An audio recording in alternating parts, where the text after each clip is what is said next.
seorang koruptor sebagai pertanggungjawaban moral. Saya mau minta klarifikasi, ini tanggung jawab siapa? Bapak malu nggak sih? Apakah saya dengar permintaan maaf yang benar berarti seolah-olah menjadi korban?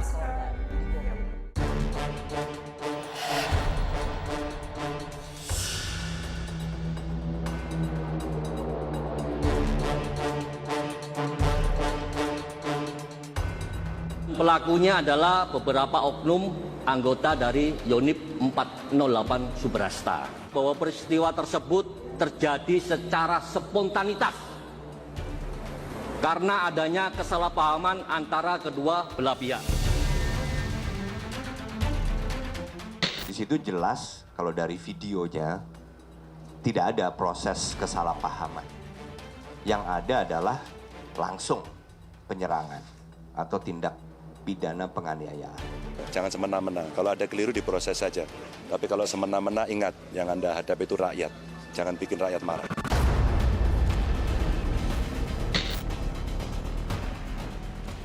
Kasus penganiayaan relawan Ganjar Mahfud di Boyolali sudah menetapkan 6 orang anggota TNI sebagai pelaku penganiayaan. Ini disampaikan Kepala Penerangan Kodam 4 Diponegoro, Kolonel Infantri Richard Harrison, bahwa berdasarkan alat bukti dan keterangan terperiksa, penyidik Denpom telah mengerucutkan ke-6 pelaku. Penganiayaan yang terjadi pada 30 Desember lalu terjadi usai relawan mengikuti kampanye Ganjar Pranowo di Boyolali. Saat terpisah dari rombongan, mereka tiba-tiba dihentikan dan dianiaya sejumlah oknum anggota TNI saat melintas di depan markas Kompi B Yonif Rider 408. Diduga, suara berisik knalpot korban yang memicu aksi pemukulan. Menko Polhukam Mahfud MD mengingatkan, TNI harus netral. Ia juga menekankan penanganan kasus di Boyolali bisa jadi acuan jika terjadi lagi kasus yang sama. Saya mengapresiasi TNI yang sudah mengambil tindakan tegas atas brutalitas yang dilakukan oleh oknum TNI di Boyolali. Mudah-mudahan itu diberlakukan juga untuk kasus-kasus lain yang serupa dan daerah-daerah lain kalau ada. Pesta demokrasi ternodai kekerasan anggota TNI. Ini tak boleh terus terulang karena bisa membahayakan integritas pemilu. Brutalitas ini membahayakan integritas pemilu. Kekerasan ini membahayakan masa depan pemilu kita karena ini menimbulkan iklim ketakutan, menimbulkan iklim culture of fear pada masyarakat kita, dan kita tidak boleh mendiamkan ini. Dan saya minta pada media untuk menyebarkan ini dan minta akuntabilitas dari penanganan kasus ini dari pihak yang berwajib. Dari 7 relawan yang dianiaya oknum TNI, 2 orang masih dirawat di rumah sakit akibat luka yang sangat parah. Keluarga korban pun menolak upaya damai. Katanya diadang TNI, lalu diajar di depan. Ya parah Pak, parah bagian kepala sampai kaki. Yang penting tegak hukum dan diproses sampai secara hukum sampai tuntas gitu aja. Tidak ada kata maaf dan tidak ada kata damai.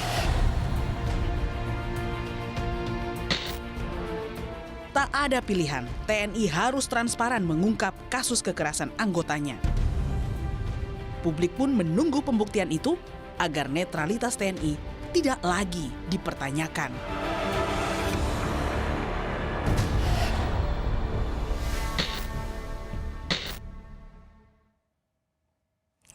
Saya sudah bersama Kepala Staf TNI Angkatan Darat, Jenderal Maruli Simanjuntak. Jenderal, terima kasih sudah menyempatkan waktu di Rosi. Terima kasih.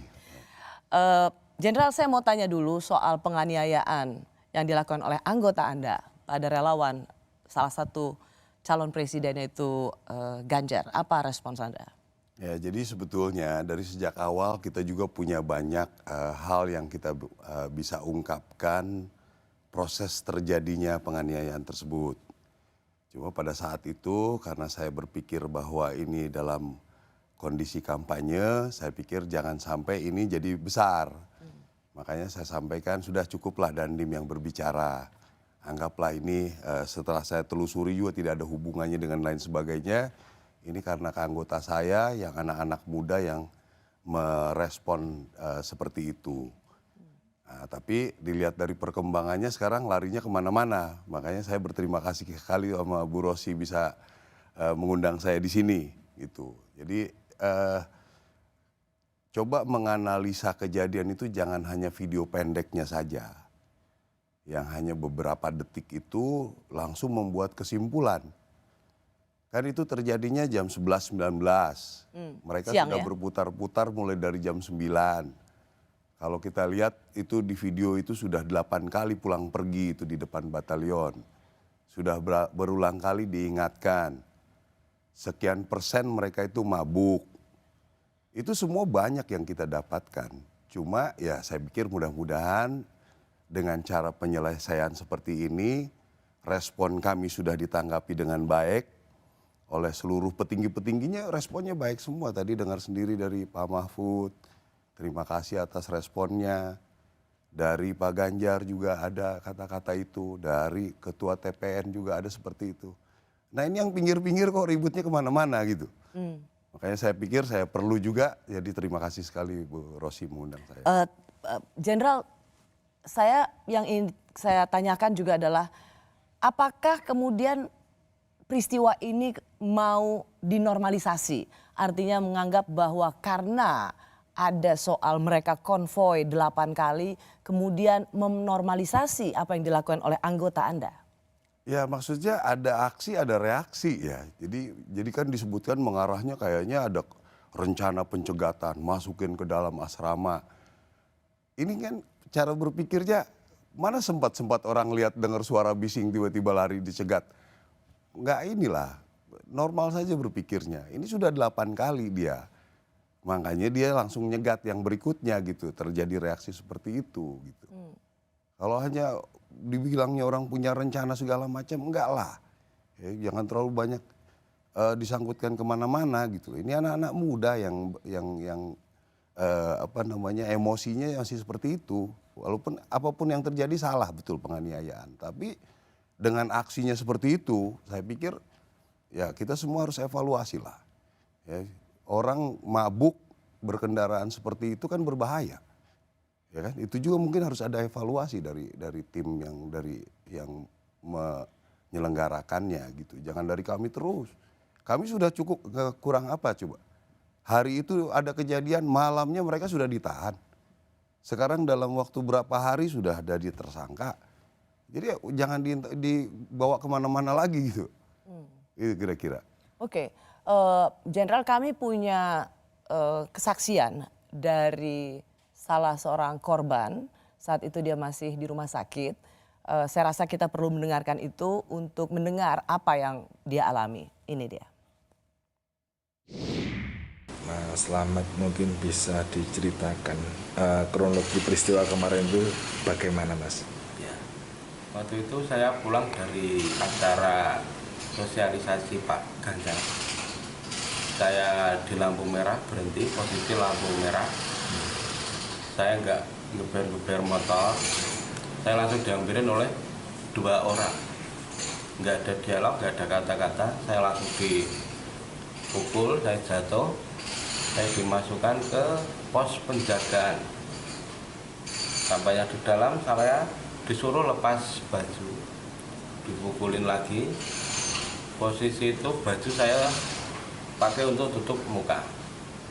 Setelah beberapa waktu disusul sama Mas Arif Diva, duduk di samping saya, dipukulin, ada yang pakai batu, dipukulin di area kepala, badan, semua. Setelah beberapa saat disusul sama teman-teman saya, tapi saya nggak sempat lihat mereka, cuma dengar suara-suara digebukin saja. Terus disusul oleh Bapak Marsono, dikeluarkan dari situ. Terus saya dimasukkan ke mobil, dilarikan ke rumah sakit. Sampai saat ini dirawat di rumah sakit. Jenderal, kami wawancarai Slamet Andono ini kemarin tanggal 3. Kalau melihat kesaksiannya itu jauh berbeda. Dia dianiaya dan dia tidak sedang mengganggu dengan knalpot yang keras itu, tetapi dia langsung dipukulin. Ya itu kan nanti ada di sidang itu kan ada bukti-bukti bahwa ada videonya mereka 8 kali pulang pergi. Kalau dibilang begitu ceritanya pakai batu, masa 3 hari udah sembuh? Pakai batu hancur lah itu. Itu juga makanya kita lihatnya normal-normal lah cara berpikirnya. Kalau dipukulin begitu terus 3 hari udah sembuh pulang ke rumah atau seminggu udah pulang ke rumah, masa pakai batu bisa sembuh? Karena kalau mendengar kesaksiannya itu seperti dia mendapat penganiayaan yang sangat brutal, Pak Maruli. Kan kita lihat kenyataannya, itu nanti semua di sidang kan ada. Saya bilang kan respon saya suka kurang apa gitu. Hari itu malam itu sudah langsung ditangkap, masuk sel. Kita dalam waktu tidak lebih dari 1 minggu sudah ketemu tersangka. Ya nanti silakan di sidang. Ya kan? Bagaimana sekarang tuntutan kepada mereka, kenapa nggak ditanya kamu mabok naik motor? Kenapa nggak ditanya kamu punya SIM apa enggak? Itu kan membahayakan masyarakat. Jadi jangan semua disudutkan ke kita, diarahkan lagi tentang netralitas. Menurut saya berlebihan lah. Gitu. Di situ ada banyak anggota Bapak di dalam kompleks Kompi itu. Mengapa mereka yang membiarkan melakukan pengeroyokan itu atau penganiayaan itu juga lepas dari sanksi? Karena harusnya ketika itu ada di depan kompleks TNI, harusnya bisa dicegah sejak awal. Katakanlah dari ada beberapa yang langsung ditersangkakan, tetapi di sekeliling itu ada anggota TNI, tidakkah mereka by omission atau dengan mereka membiarkan penganiayaan itu terjadi? Ya sebetulnya kalau dilihat detail pasti ada yang berusaha memisah lah itu. Makanya ada yang mencoba membawa mungkin, ya itu semua kan di sidangnya nanti ada.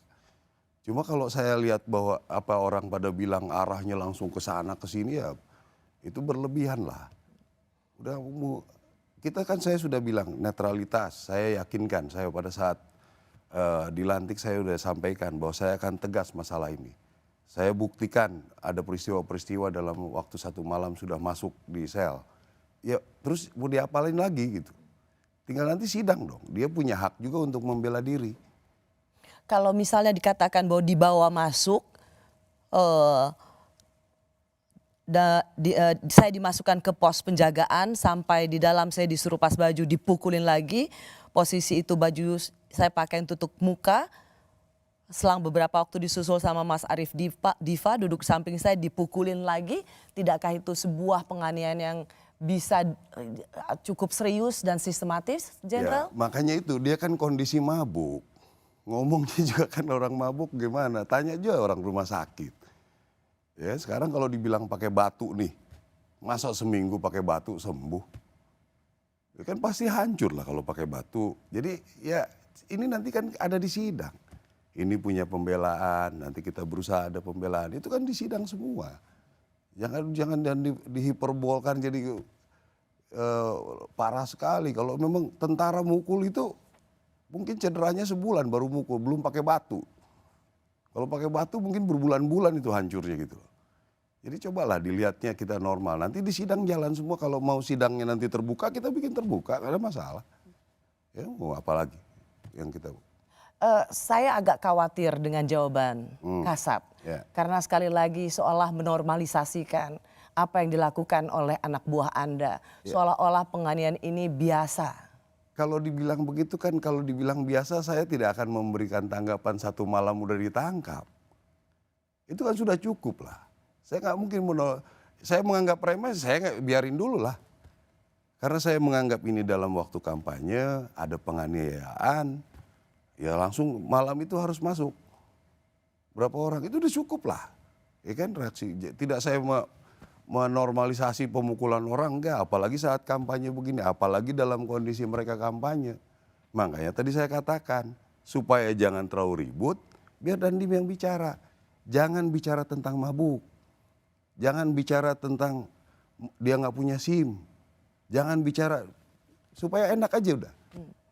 Ya selesai. Kalaupun mereka melakukan itu, kenapa anggota Anda yang bermain hakim sendiri, kenapa tidak dibiarkan saja bahwa itu harus diproses hukum? Kenapa harus dipukulin, Jenderal? Ya itulah emosi orang, kita kan nggak tahu. Sudah 8 kali mereka lalu lalang, sudah dibilangin jangan lewat. Nanti kan dari pihak mereka kan punya hak untuk membela diri. nanti punya saksi-saksi yang bilang bahwa mereka memang udah dibilangin, terus dia lewat lagi sengaja. Ya mungkin kalau di jalanan itu kan nantang namanya. Coba dia berani nggak ke kampung saya lewat begitu? Ya, 10 motor datang ke kampung saya lewat begitu geranggung-geranggung. Ya mungkin dibakar motornya. Itu kan sudah terjadi di mana-mana.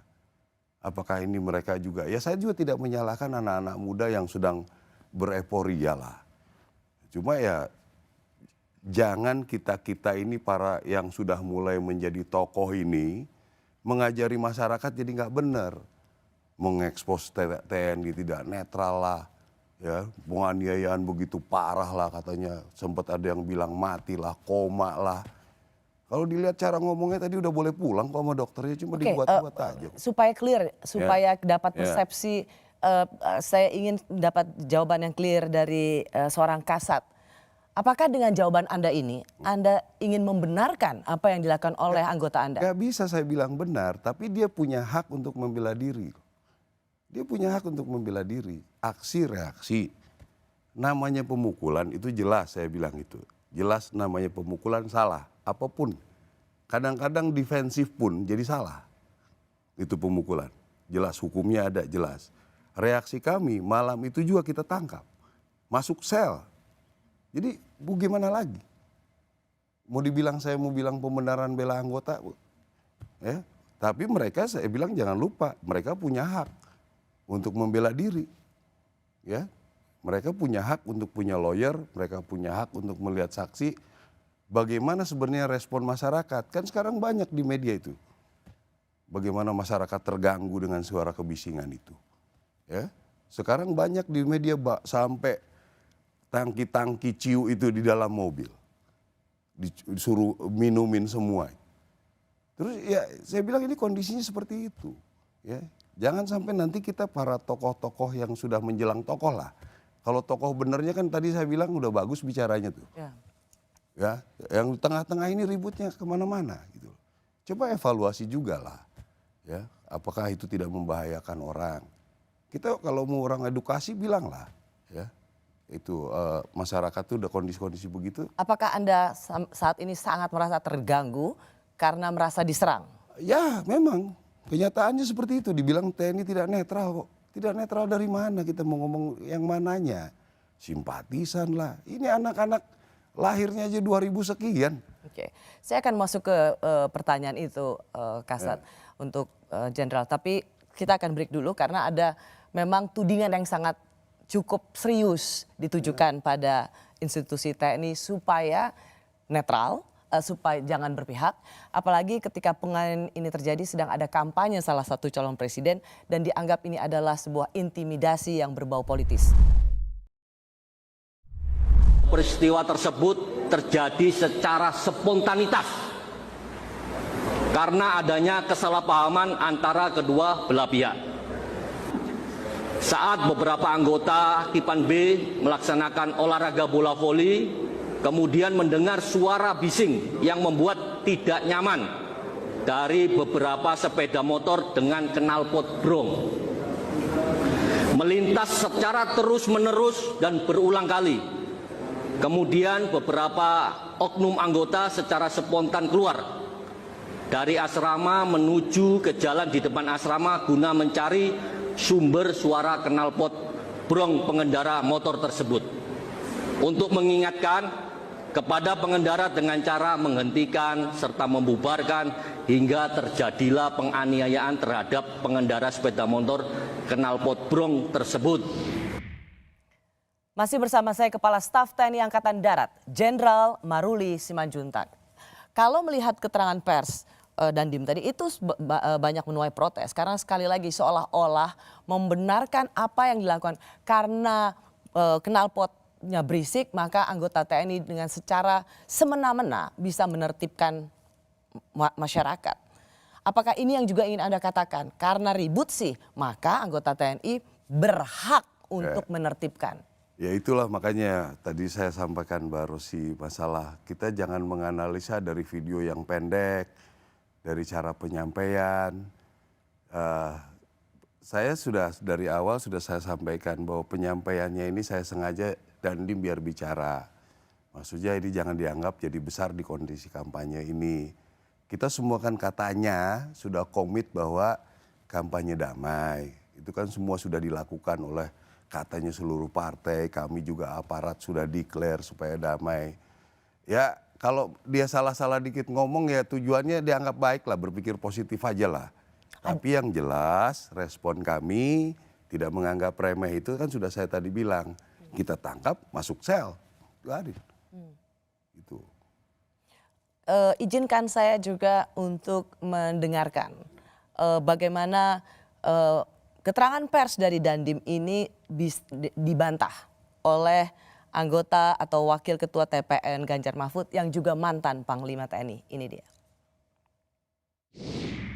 Di situ jelas kalau dari videonya tidak ada proses kesalahpahaman. Yang ada adalah langsung penyerangan atau tindak pidana penganiayaan. Jadi ini menurut saya adalah pengambilan keterangan di level bawah. Jadi yang dibacakan oleh Komandan Kodim ini kan sebetulnya hasil laporan dari bawah. Sehingga keterangan apapun yang diambil atau didengar dari terduga tersangka, ini juga nggak boleh diambil mentah-mentah. Sehingga nggak nyambung antara apa yang disampaikan sebagai kronologi bahwa akan menghentikan, kemudian membubarkan, yang itu semua juga bukan sama sekali bukan kewenangan seorang anggota TNI. Sama sekali bukan. Apa yang bisa Anda jawab soal Dandim yang memberikan penjelasan tidak sesuai fakta? Dan begitu juga tadi seperti yang Anda jelaskan bahwa ini bukan soal spontanitas, ini bukan soal kesalahpahaman, ini memang betul-betul sudah terjadi penganiayaan dan TNI hanya mendengar dari anggotanya, tidak juga mendengar dari korban. Apa tanggapan Anda? Tadi yang saya sampaikan, jadi menganalisa itu jangan video pendek itu. Jadi proses ceritanya itu sebenarnya dari awal-awal saya sudah tahu bahwa mereka yang tadi saya jadi mengulang-ulang ini, mohon maaf ini, mereka mabuk, mereka juga memang ternyata tidak punya SIM, motornya seperti itu, sudah diingatkan 8 kali, bukan langsung ini, udah diingatkan 8 kali, lewat lagi gitu loh. Ini bukan, ya itu jadi di sidang itu kan nanti ada excuse untuk membela diri. Jadi membuat orang emosi gitu loh. Maaf ya, kalau saya kasih contoh, colek, marah, colek, mungkin dilempar sama gelas sama Mbak Rosi gitu loh. Iya kan? Itu mungkin terjadi nggak? Sekarang kita ngomong realita lah. Kalau Anda di tempat umum begitu, ada yang mengganggu sampai seperti itu misalnya. Kira-kira mungkin nggak Anda akan emosi seperti itu? Tapi yang melakukan itu ini adalah seorang aparat bersenjata TNI kepada warga biasa. Manusia biasa juga, Pak Ros. Saya juga mungkin marah kalau dicolek-colek begitu terus misalnya ya. Ya udah dibilangin saya terganggu, ada anak saya terganggu. Ya mungkin saya juga marah. Udah diingatkan, berapa kali diingatkan, masih juga begitu. Ya orang manusia biasa lah, tentara juga ada emosinya lah. Ya kan gitu. Jadi di sini sebenarnya Anda ingin menjelaskan bahwa ini tidak ada kaitannya dengan politis. Karena ada anggapan yang sangat kuat. Penganiayaan ini adalah sebuah bentuk intimidasi politis. Nah, ya yang saya bilang tadi udahlah, yang kelompok itu para tokoh-tokohnya ngomongnya sudah baik kok. Udahlah, yang ini yang pinggir-pinggir yang ribut. Membuat ini jadi politik lah, membuat jadi inilah simpatisan lah, segala macem lah. Orang lagi ngumpul-ngumpul main voli kok, dongkol aja dia. Ya. Kalau misalnya kita punya rencana dari awal, masa mukulin di jalan? Kita ini tentara terlatih loh. Ya. Esprit de corps kita tuh kuat loh. Kalau memang kita koordinir, kalau memang nggak ada hukumnya netral, kita boleh punya hak, kita bisa bergerak. 600.000 tentara di Indonesia ini. Ya. Ada istrinya, ada saudaranya, ada kakak, berapa juta orang bisa kita kendalikan. Tapi kita sudah komit ini nggak mau. Jangan ditarik-tarik lagi lah. Gitu kira-kira. Justru ditarik-tarik itu adalah kesan bahwa ada di dalam tubuh institusi TNI ini yang merupakan simpatisan calon presiden yang berlatar belakang TNI. Justru di situ sebenarnya yang dianggap terjadi. Ditarik-tarik karena ada capres dan itu punya simpatisan yang banyak di tubuh TNI. Ya, yang seperti apa? Coba kasih tahu saya gitu loh, simpatisannya. Yang saya bilang, yang ketemu figur-figurnya beliau itu zaman kapan? Ini anak-anak muda. Bisa tahu apa simpatisannya dari mana? Kecuali kalau pemain musik mungkin simpatisan segala umur ya. Kalau ini generasi muda tahu aja kiprahnya apa gitu. Jadi kalau misalnya anggota Anda yang di Boyolali itu menganiaya relawan Ganjar karena dianggap ada simpatisan di tubuh TNI, saya langsung katakan pada capres nomor 02 Prabowo, Anda ingin membantah itu? Ya sangatlah, nggak ada hubungannya itu. Apa hubungannya dengan ini capres-capres ini segala macam? Nggak ada.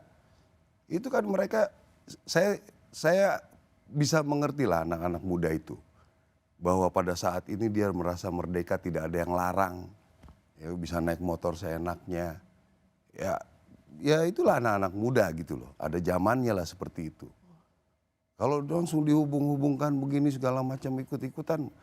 Kalau kita simpatisan terorganisir masa mau begitu tentara ini? Nggak mainnya nggak segitulah. Ya, kami itu punya esprit de corps. Ya, kalau dibeginikan anggota-anggota saya, semua anggota saya juga rasanya tersentuh ini semua ini. Ini anak-anak muda loh. Ya, diceritakannya sampai koma, mati, pakai batu kalau 5 hari udah sembuh. Coba. Terus dibilangnya lagi begini hukum keras-keras, nyala semua ini anggota saya nih. Ya, jadi saya bilang udah. Kita akan atur sesuai dengan aturan hukum, itu aja. Jenderal, apakah Anda sedang mengancam sekarang? Ya bukan mengancam, itu kenyataan yang terjadi ya. Ini ya, kami institusi besar loh, jangan diutak-atik terus, udah cukup lah. Ya, kalau memang ada buktinya berhubungan terorganisir apa segala macam, ayo. Saya udah bilang saya komit kok. Ya. Tapi itulah kami gitu loh, institusi kami ya begitu gitu. Saya punya anggota saya, dia punya hak juga untuk membela diri. Itu kan hukum. Jangan orang bicara hukum, tapi haknya anggota saya nggak dikasih. Ya kan? Nggak bisa gitulah. Fair aja. Ada, tapi Anda sedang membela anggota Anda. Oke, saya paham itu. Secara hak, ya, secara hak itu kan hukum. Apakah Anda ingin memperlihatkan juga semacam permohonan maaf terhadap apa yang terjadi pada relawan Ganjar? Itu haruslah. Ya, jadi maaf itu kan tidak perlu dengan kata-kata juga. Dengan respon kami juga kan ada penyesalan. Ada anggota saya sampai harus disidang, masuk sel. Saya juga tersentuh lah. Ya. Apa saya berarti kurang pembinaan, mereka kurang pembinaan, saya kurang penjelasan, saya akan evaluasi lagi. Ya. Jadi yang seperti itu udah gak usah lagi sekelas kita ngomongnya terlalu taktis lah. Kita ngomong yang strategis lah kelasnya gitu. Jangan diungkit-ungkit yang di bawah-bawah gitu, kasihan lah. Anak-anak itu kan kasihan, anak-anak muda loh. Ya.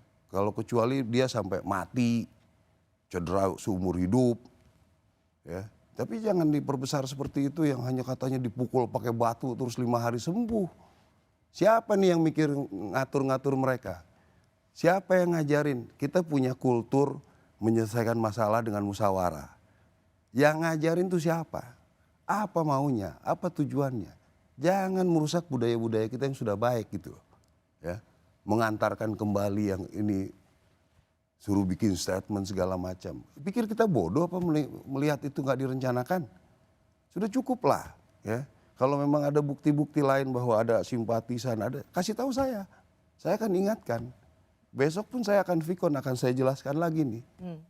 Kan tidak menutup kemungkinan kalau orangnya jahil-jahil, kalau kita orang intelijen nih. Besok-besok disengajain lagi di daerah mana. Kan kemungkinan orang-orang seperti ini mungkin juga. Ya, kita juga harus mengantisipasi. Saya akan sampaikan ke mereka besok kalau bisa merem dulu lah. Ya.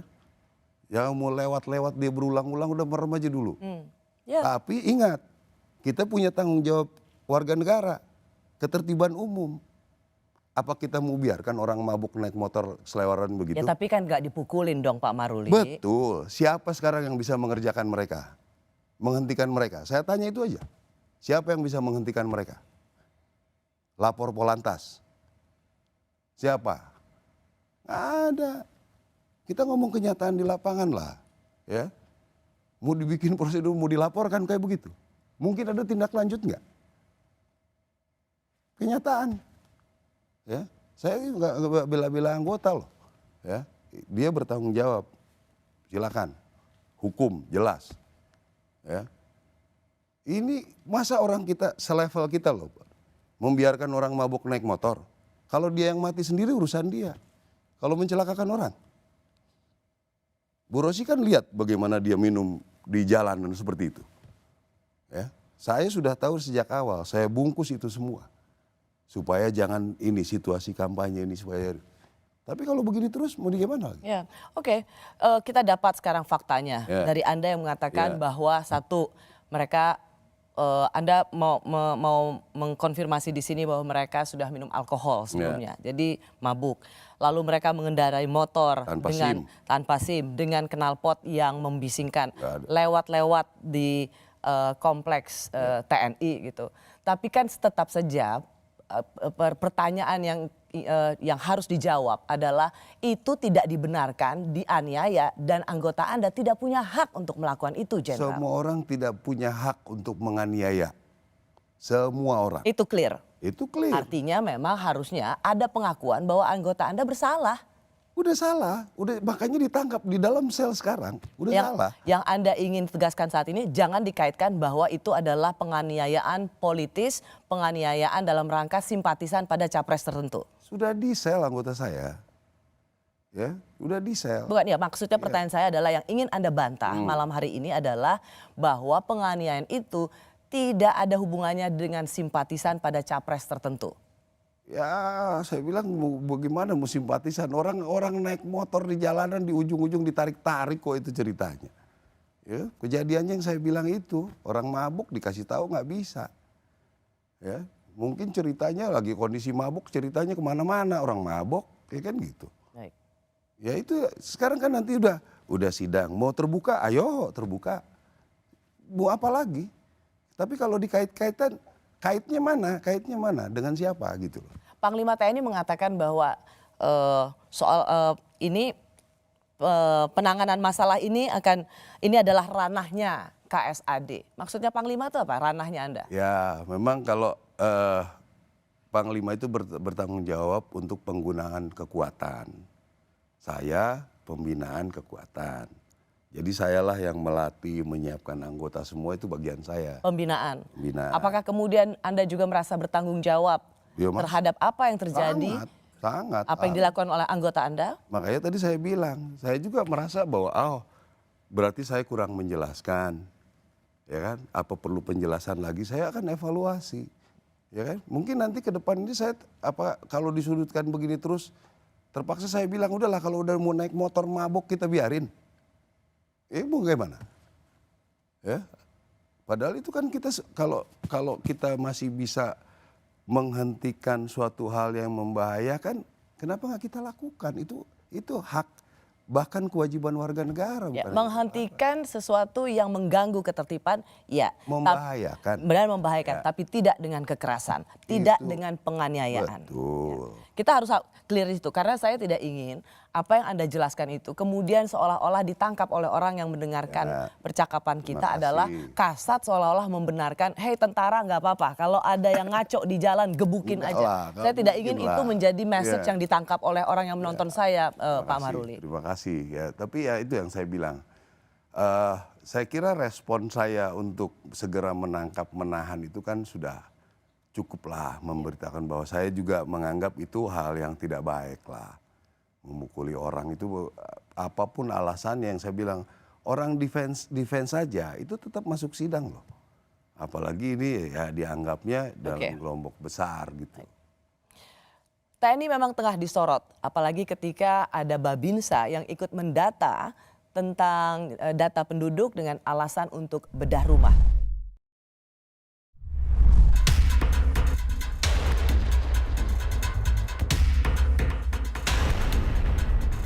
Blusukan Menteri Pertahanan yang juga Capres nomor urut 2 Prabowo Subianto di Cilincing, Jakarta Utara jadi sorotan.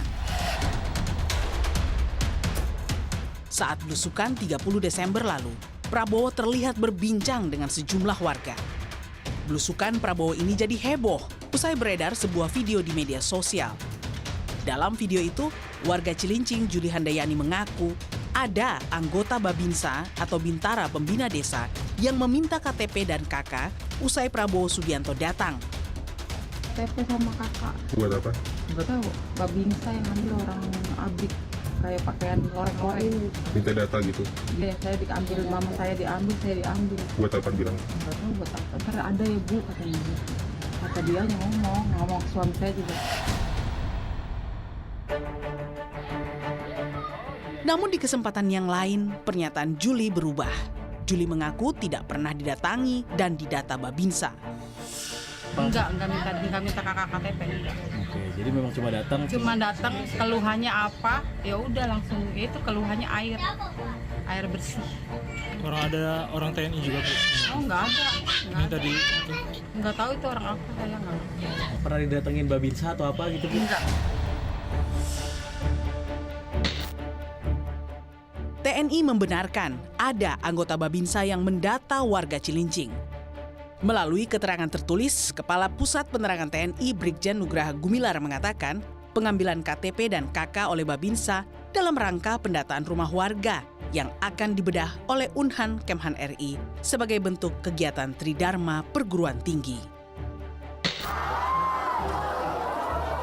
Juru bicara Prabowo Subianto, Dhanil Anzar Simanjuntak membantah pendataan oleh Babinsa sebagai bentuk intimidasi dan Prabowo datang sebagai Menteri Pertahanan. Pendataan warga itu terkait dengan program bedah rumah yang akan dilakukan oleh Universitas Pertahanan di Cilincing tersebut. Jadi tidak ada terkait dengan tuduhan intimidasi. Pak Prabowo datang ke situ sebagai Menhan, Menteri Pertahanan. Beliau melakukan kunjungan ke situ terkait dengan program air bersih. Konflik kepentingan dinilai jadi pemicu. Posisi Prabowo sebagai Menhan sekaligus Capres membuat publik berpikir ada upaya menggunakan Babinsa untuk tujuan politik. Mungkin karena momentum yang berdekatan itu antara kedatangan Prabowo, kedatangan ajudannya, dan juga pendataan beberapa warga yang ada di dalam video itu membuat masyarakat berpikir ada upaya untuk mengkondisikan warga melalui penggunaan anggota TNI di tingkat paling bawah yaitu Babinsa untuk tujuan-tujuan politik. Sumber masalahnya di sini soal konflik kepentingan. Prabowo belusukan untuk melihat rumah di Cilincing yang akan dibedah. Belusukan ini dilakukan Prabowo setelah menghadiri acara kampanye Pilpres.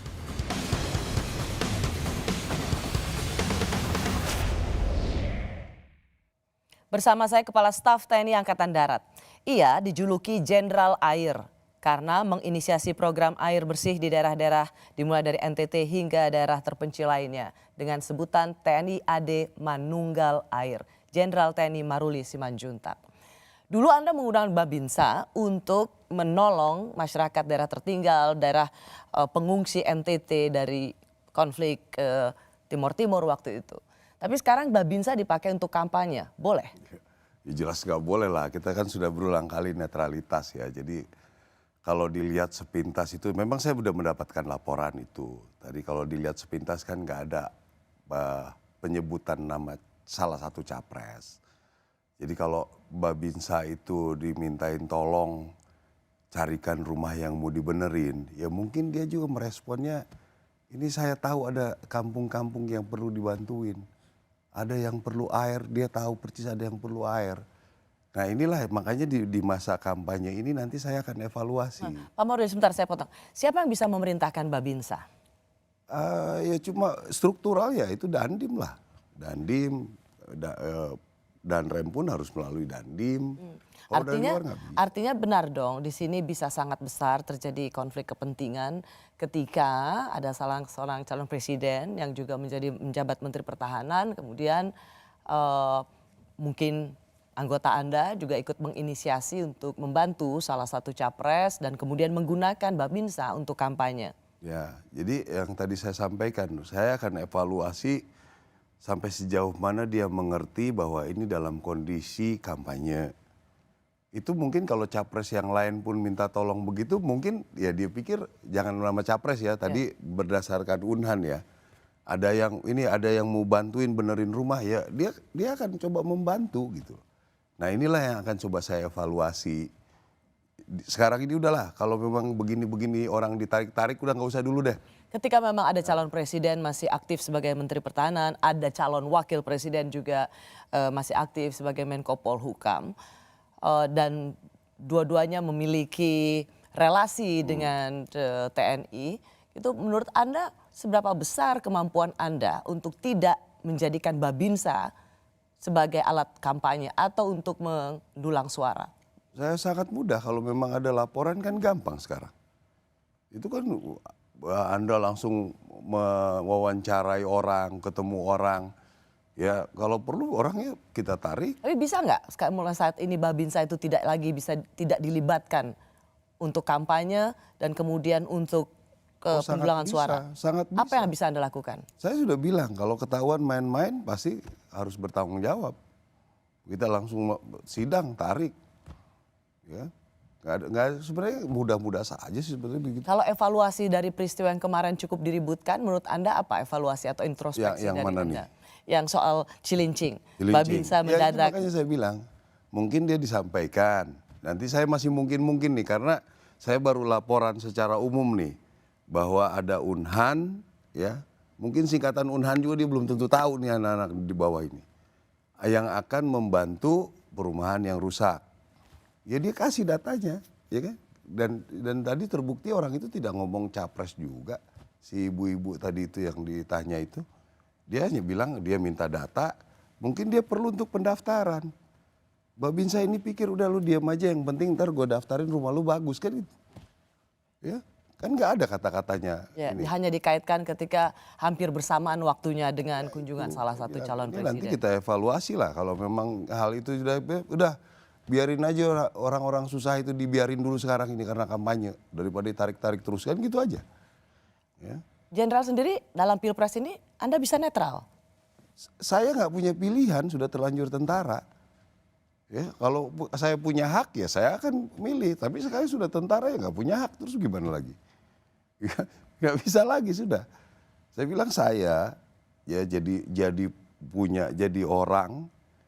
Karena tentara, saya akan pegang teguh di tentara ini. Saya bilang, saya nggak mau gambling kan. Ya, saya bisa duduk di sini sama Mbak Rosi gara-gara tentara ini. Kalau bukan tentara mungkin nggak disapa. Gitu. Saya nggak mau merusak ini semua. Saya nggak mau jadi history yang konyol gitu. Ya, kalau bisa saya history heroik gitu tentara itu maunya gitu. Litbang Kompas, survei CSIS menempatkan institusi TNI sebagai institusi yang paling dipercaya. Bahkan yang terakhir CSIS menempatkan institusi TNI di atas kepercayaan pada institusi presiden. Saya ingin mengajak seluruh komponen bangsa untuk bersama-sama menjaga pemilu ini berjalan jujur dan adil, prosesnya lancar, serta hasilnya yang baik dan terpercaya. Dan kepada seluruh aparat negara saya sudah bolak-balik saya sampaikan, baik ASN, TNI, Polri harus bersikap netral dan tidak memihak. Tapi aparat negara harus mendukung tugas penyelenggaraan pemilu. Misalnya bantuan pengiriman logistik ke tempat-tempat yang sulit dan wilayah-wilayah terluar. Yang tidak bisa dilakukan oleh kita, bisa dibantu oleh aparat negara, baik TNI maupun Polri. Masih bersama saya Kepala Staf TNI Angkatan Darat yang secara eksklusif berada di program Rosi, Jenderal Maruli Simanjuntak. Ini kali pertama Anda diwawancara setelah jadi Kasat nih. Ya. Kayaknya baru belum 3 bulan udah kelihatan turun berat badan, stres atau karena Ya, langsung ada banyak masalah? Saya baru sadar juga ngurusin se-Indonesia Raya ini pusing juga ternyata. Presiden sudah memerintahkan netral, tetapi bagaimanapun juga Presiden sebagai kepala negara itu adalah panglima tertinggi dari TNI. Kalau Presiden memerintahkan sesuatu pada Anda, memang Anda bisa bilang enggak? Ya, saya pikir orang jadi presiden itu sudah orang yang sangat bijak ya, sudah sangat hebat ya. Di mana beliau ini harus memberikan perintah kan pasti sudah tahu lah. Ya, itu kan sudah sebelum saya diangkat pesan beliau itu sudah yang pertama tentang TNI AD, Pak Maruli pasti lebih tahu lah. Ya, sekarang sudah surveinya baik, lanjutkanlah itu yang baik-baik semua. Apa yang perlu ditingkatkan silakan ditingkatkan. Cuma masalah ini tentang netralitas ini tolong dijaga dengan baik. Supaya jadi kalau kami nanti ketahuan tidak netral pasti banyak yang dirugikan juga. Kenapa kemudian ada tudingan tidak netral? Karena seluruh petinggi di TNI misalnya, Panglima TNI juga pernah bertugas di Solo. Pak Maruli juga pernah bertugas di Solo. Kapolri juga bertugas di Solo. Jadi ini ada geng Solo yang memegang peran yang sangat strategis terutama memasuki masa pemilu ini. Ya memang sudah masanya ya. Jadi kalau kebetulan kan ada misalnya saya belum terlalu kenal juga waktu saya di Solo jadi Danyon. Saya sebenarnya Danyon sudah di Solo, Dan Grup sudah di Solo saya. Jadi sebelum jadi Dan Grup A saya sudah di Solo gitu, udah lama dulu. Jadi Dan Grup pun saya seleksi loh. Jadi ada berapa sekian orang untuk jadi Dan Grup A. Itu jadi ya proses-proses seleksi ini ya kebetulan terpilihnya kita mau gimana bilangnya. Kira-kira kalau menurut Pak Maruli ini banyak pertanyaan ya. Jadi Bapak itu jadi Kasat itu karena memang lama di Solo, jadi kenal keluarga Pak Jokowi dan seluruh putra-putrinya, atau karena Pak Luhut? Ya mungkin saya punya kekayaan banyak jadinya banyak. Jadi ya saya bilang kalau tidak potensi ya mungkin nggak, ya lihat track record lah.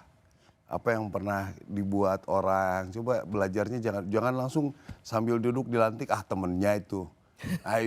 Gitu doang gitu. Dilihatlah track recordnya ya kan.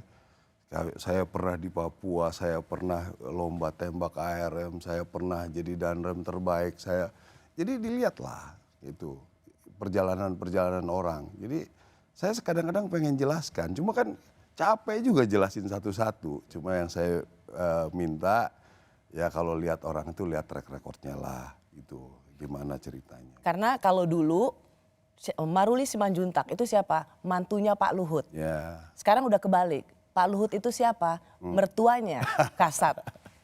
Iya. Ya sebenarnya ada joke ya. Jadi ceritanya dulu demikian saya diseleksi 10 orang ini katanya ditanya oleh Presiden bagaimana proses pemilihan Dan Grup. Yang terbaik Pak Maruli katanya begitu. Kendalanya apa? Kendalanya mantunya Pak Luhut karena akan ribut masyarakat gitu. Jadi ini terjadi, tapi kan saya mau jelasin kayak seperti orang defensif, paling begitu ya.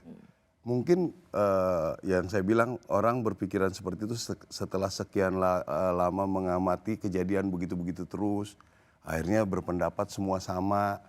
Ya kita cobalah, kita sudah mulailah lihat-lihat sesuatu hal itu lebih realistis lah gitu. Dari segi kualitasnya gimana, dari segi sepak terjangnya bagaimana dilihat. Oh Anda mau bilang kualitasnya Anda lebih bagus dari Pak Luhut? Gak kebetulan dipilih aja keluarnya. Pak Luhut belum pernah jadi Kasat. Itu banyak lah, itu makanya kalau dibalikin begitu kan dinamika ya. Kebetulan dapat panggung, kebetulan ada suatu hal, kan itu banyak hal lah itu. Saya menutup perbincangan ini, saya ingin mendapat sekali lagi clearance, kepastian, komitmen dari seorang Kepala Staf Angkatan Darat memasuki masa pemilihan presiden yang tentu tidak mudah ini. Apakah Anda pada kesempatan kali ini benar-benar bisa menunjukkan komitmen dan janji bahwa institusi TNI akan tetap berdiri tegak, netral, dan tidak akan mencondongkan pertolongan atau bantuannya pada salah satu capres tertentu? Dari pertama saya mau diangkat, Presiden sudah sampaikan itu. Jaga netralitas TNI. Ya kan? Yang kedua, saya setelah dilantik di depan media saya sampaikan bahwa saya akan menjaga itu. Ya, jadi saya pikir masa harus diulang-ulang lagi ini. Ya, kalau ada suatu hal silakan aja buktikan atau mungkin ada ini segala macam. Saya siap, Pak. Saya harus siap, tentara harus siap. Dan seperti tadi Anda katakan, Anda ingin meninggalkan legacy sebagai seorang prajurit, menjadi kasat yang tetap menempatkan institusi TNI sebagai institusi yang dapat dipercaya. Dan termasuk di anggota saya harus itu legacy saya. Jadi saya siap, kalaupun harus bagaimana tidak jadi kasat lagi pun, tapi legacy saya harus hidup, itu aja.